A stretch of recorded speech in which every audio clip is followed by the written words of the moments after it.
Well, welcome everybody to another edition of Lewis at Large. Yours truly, Warner Lewis from the flight deck. And of course, as always, that means some smart talk radio is in your future. In this segment, we are extremely pleased to have James McGrath Morris with us. A brand new work called The Ambulance Drivers, Hemingway, Dos Passos, and a Friendship Made and Lost in War.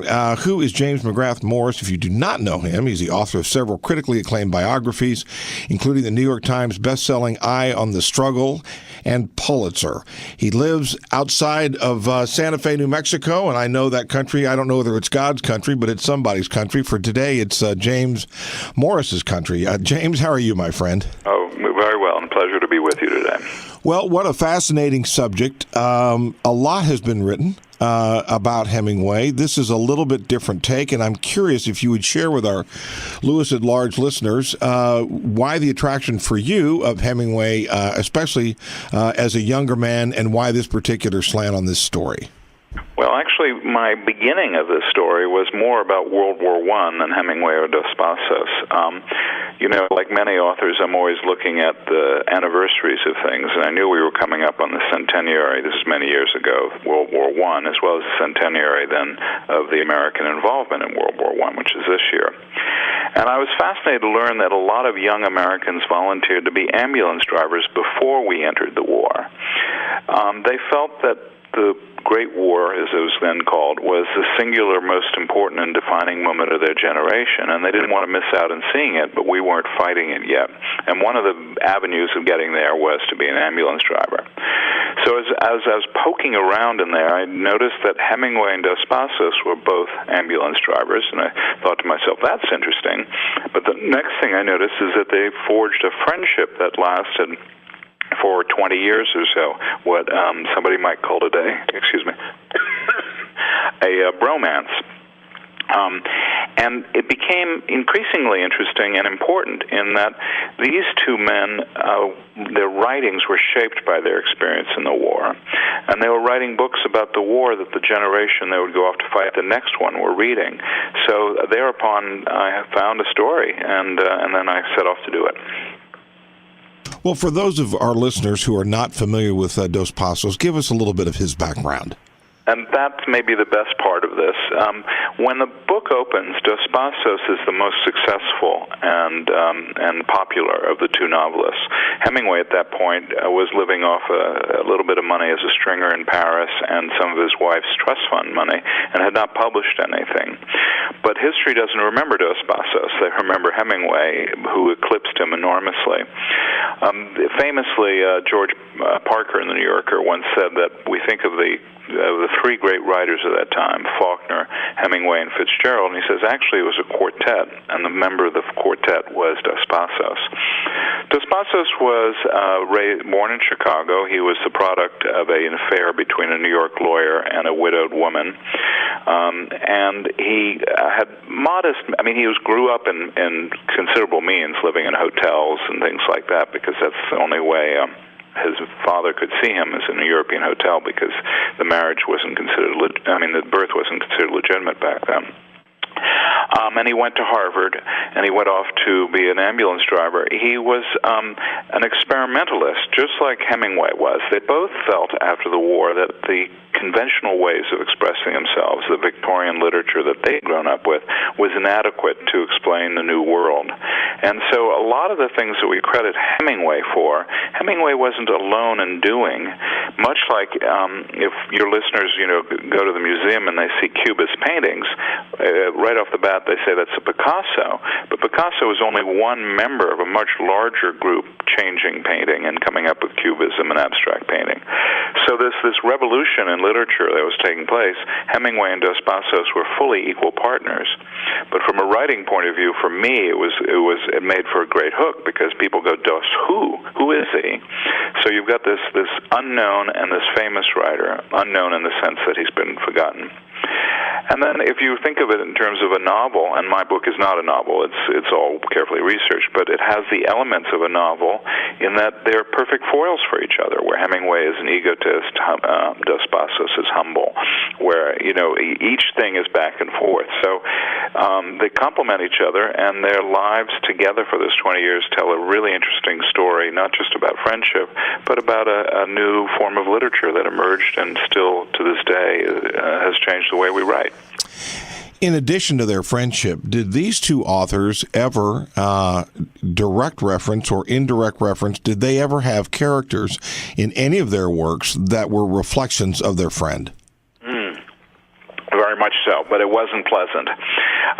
It was a very tumultuous friendship, and when things began to fall apart for a lot of reasons, including the fact that Dos Passos had married the girlfriend that Hemingway had courted as a young man, sort of his model of the perfect woman, the fact that Dos Passos kept getting critical claims, such as being on the front cover of Time magazine before Hemingway did, all these kinds of things were undermining their relationship. Hemingway was a deeply wounded and tragic figure, and he lashed out very often at the people who loved him the most and pushed them away, and one of the ways he did this was to write quite cruelly about Dos Passos in his novels.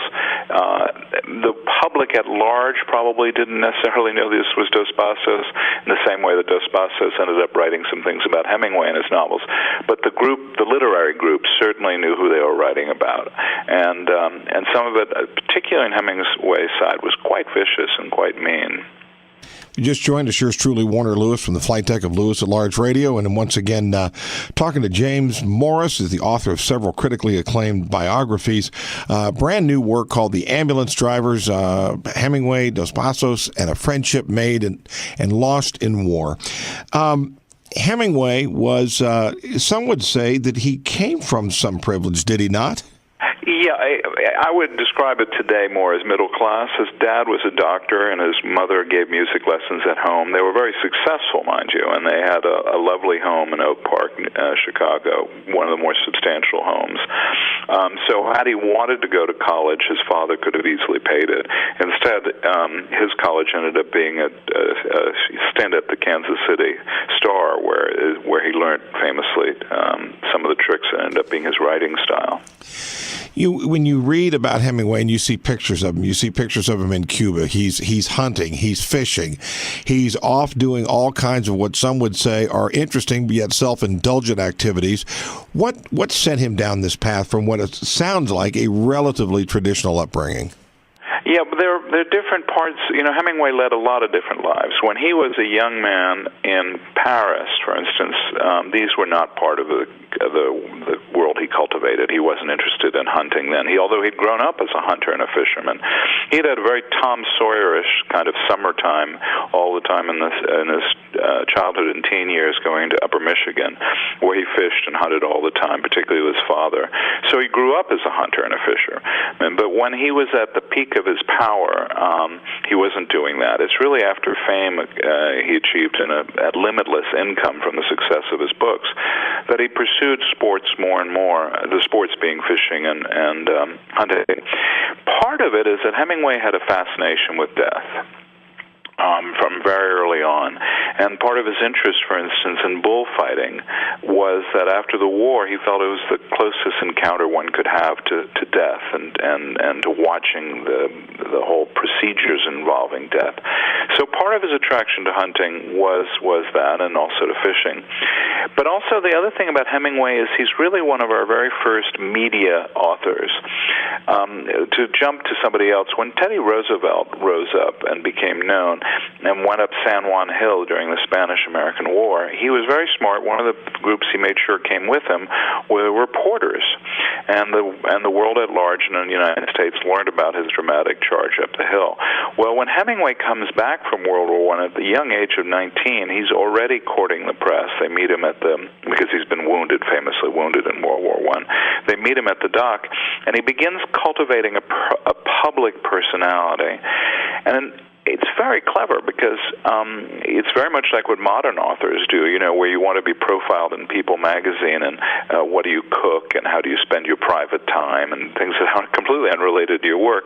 Well, Hemingway was a master of that, and when he wrote for Esquire in the 1930s, he really cultivated that in his columns about gamemanship and fishing, and then, of course, he famously went off on his safari expeditions in Africa.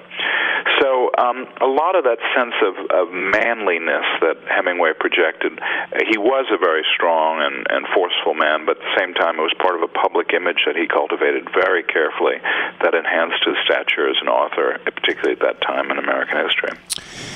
For a lot of writers, a lot of creative types, musicians, authors, painters, etc., war is either inspiring or it's depressing, and these two people had widely disparate views on what war brought to the table, did they not?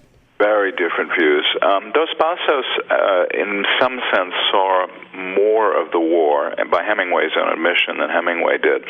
He went off to the war first, served as an ambulance driver in Verdun, which was one of the most ghastly parts of World War I, where a victory would consist of taking 600 yards of dirt, and then you'd be in their trenches, and the Germans would get back 400 yards, and they'd be in their trenches, and there'd be just endless death.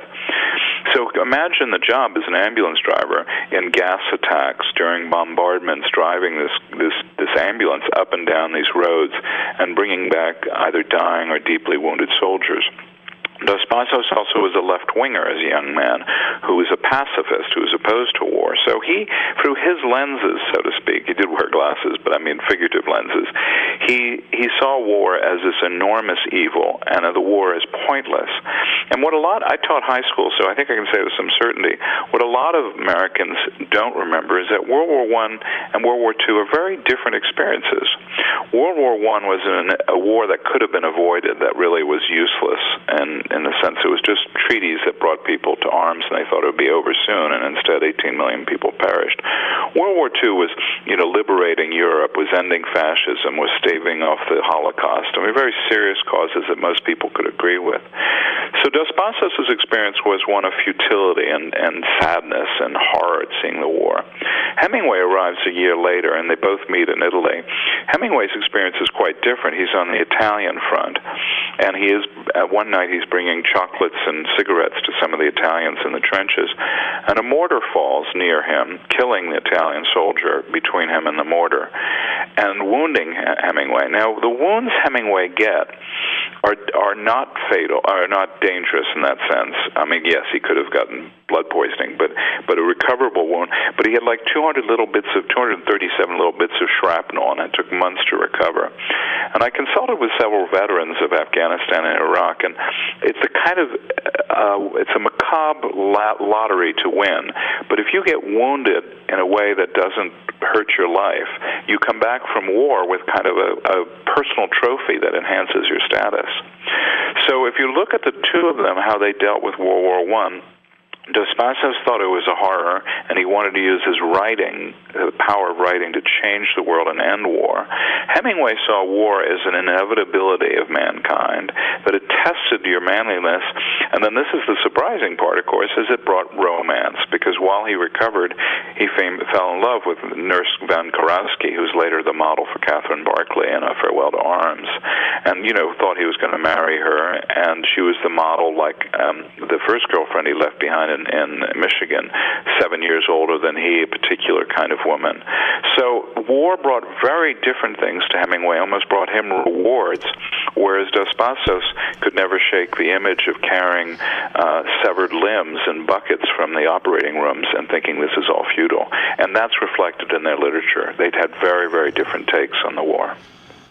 The war in 1918 brought them together, so to speak, and then there's writing that says that the Spanish Civil War pretty much brought an end to their intense friendship. Tell us a little bit about why did that friendship end? What were the circumstances? Well, the circumstances circumstances, there's a proverbial straw that broke the back of this friendship, and what happened is that, well, first let me back up and explain. The Spanish Civil War that took place was an enormously important war in the West. First of all, the Republican government, meaning a government like ours that was a democratically elected government, Republican meaning the form of government, not Republican political party, was being attacked by Franco in essentially in a revolution, although it was more of a civil war. And so Americans supported the Republican side because they believed in democracy, and Americans by the hundreds, if not actually by the thousands, went to serve as volunteers in the Republican forces.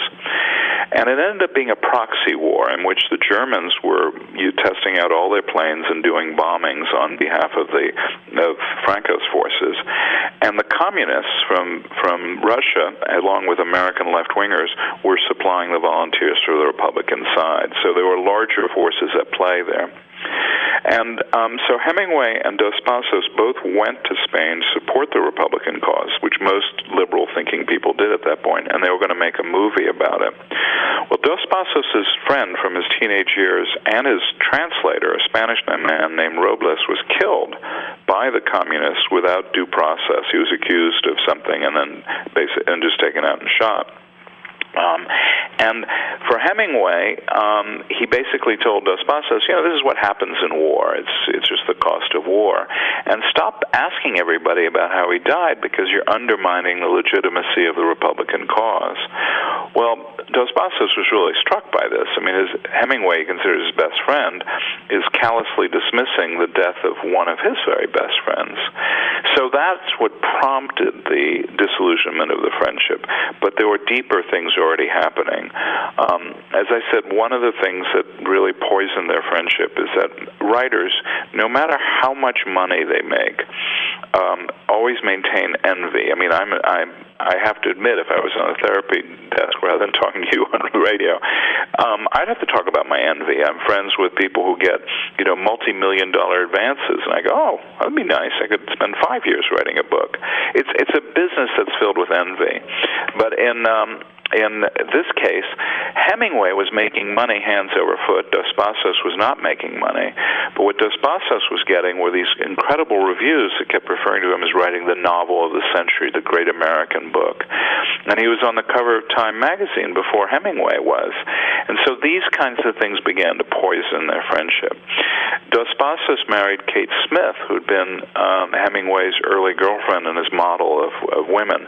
That also poisoned it. Then, so these kinds of things were building up to this moment. So the death of Robles is what triggered a really violent, I don't mean physically violent, but verbally violent altercation.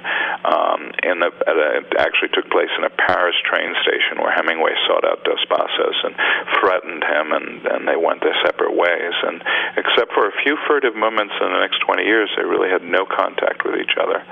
And it was very sad. I mean, one of the things about Hemingway, when people read this book, and I'm always interested in their take on it, so like many authors, I read reviews, not necessarily because of whether they're going to say the book is good or bad, but I'm always curious to know what they pick up out of the book and what they notice. And some people say that I'm more in favor of Dos Passos than Hemingway, and that I'm less sympathetic. But in many ways, I was deeply empathetic to Hemingway because while he was cruel and vicious and lashed out at people, it was something inside him that caused him to do that. He wasn't in himself a cruel person.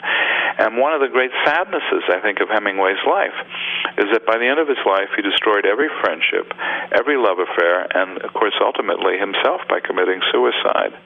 And that's really sad. Had he not pushed away people like Dos Passos, his later years might have been more comfortable.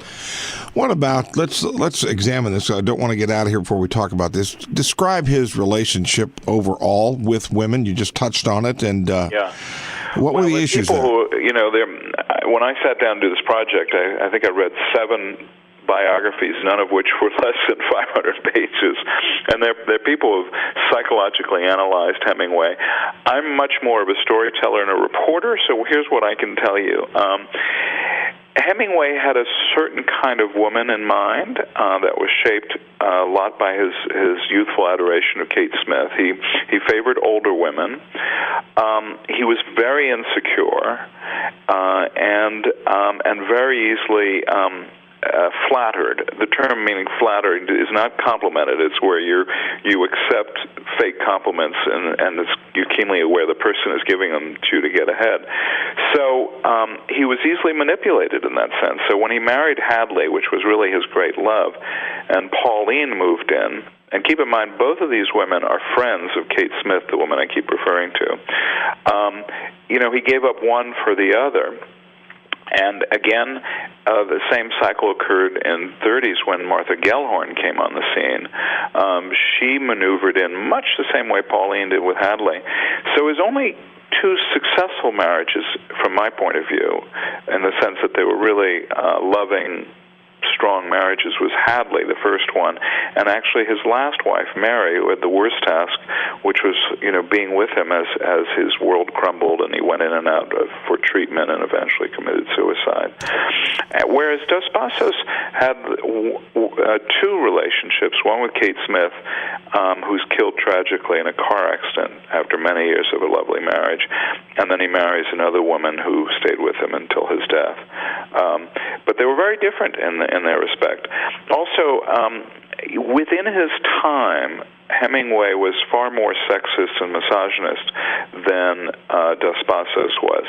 Now, I'm not being anachronistic. I mean, this is before the feminist movement and before women's liberation. But still, I think Hemingway had a hard time having a kind of equal friendship with a woman, whereas in Dos Passos' case, Kate Smith was one of his best friends. Well, as we start to wind down here, I'm just curious, James, in your opinion, Hemingway, the entire body of work, no question, it is superior. But do we appreciate, in your opinion, do we truly appreciate his contribution to literature enough, or is it overblown? No, I don't think it's overblown. What happens is that when somebody makes a great change in literature or in anything, painting or stuff like that, imitators flock. And so, today there's even a contest of writing an opening paragraph in Hemingway style. We know what that style is. We can imitate it, and you and I could have a good laugh doing it right now. But when Hemingway wrote A Sun Also Rises, nothing like that had been done, and it was startling. So what I always advise people to do when they're reading Hemingway is to forget what's transpired in the last 70 years. Try to read it again for the first time. I know that sounds weird, read it again for the first time, but to read it with an open mind compare it to Edith Wharton, who was successful then, and you'd suddenly think, wow, Hemingway is doing something dramatically radical. And that's part of what the book tries to convey. I quote people at the time who perceived what a radical thing he was doing. In Dos Passos' case, his work is significant and very important, but hard to read today. It's much like going into a museum and seeing a painting and saying, oh my God, that's an extraordinary accomplishment, but I'm not sure I want it above my sofa in my living room. And so Dos Passos now remains inaccessible. He's deeply appreciated by academics. Some of his books are still considered the most important books of the 20th century, but it's not something you're going to walk into a bookstore, buy, and sit down and have a latte and read. Hemingway's great success is, of course, 3 or 4 of his books will be read forever because they're so immensely readable. Sun Also Rises, Farewell to Arms, For Whom the Bell Tolls, and Old Man and Sea will be in print for forever, and you could give it to anybody, another generation who knows nothing about him, and they'll be captivated. And that, in many ways, is his greatest achievement. He's a writer for the ages. Well, it is a fascinating look at two fascinating people, Hemingway, Dos Passos, and a friendship made and lost in war. The work is titled The Ambulance Drivers by James McGrath Morris. James, how can people pick up a copy of the work, find out a little bit more about some of the writing that you do, and maybe a little bit more about these authors? Well, my books should be available in every bookstore, and, of course, online from the major book reviewers. You can get my books also in Audible form as well as in electronic books. So they shouldn't have trouble finding them. What's next on the docket for you? Well, I'm considering writing another biography of another writer, and at the same time, I've been drawn towards a project involving the Cold War. So I'm at a crossroads in my literary career, and I've got to sort it out. Well, we appreciate you sharing your thoughts, and the work is a fascinating one indeed, and best of luck to you, and would love to have you back on again sometime in the near future. Thank you. It was an immense pleasure to chat with somebody who's clearly read the book, which really makes our conversation so much more elevated. We will be back with more right after this on Lewis at Large.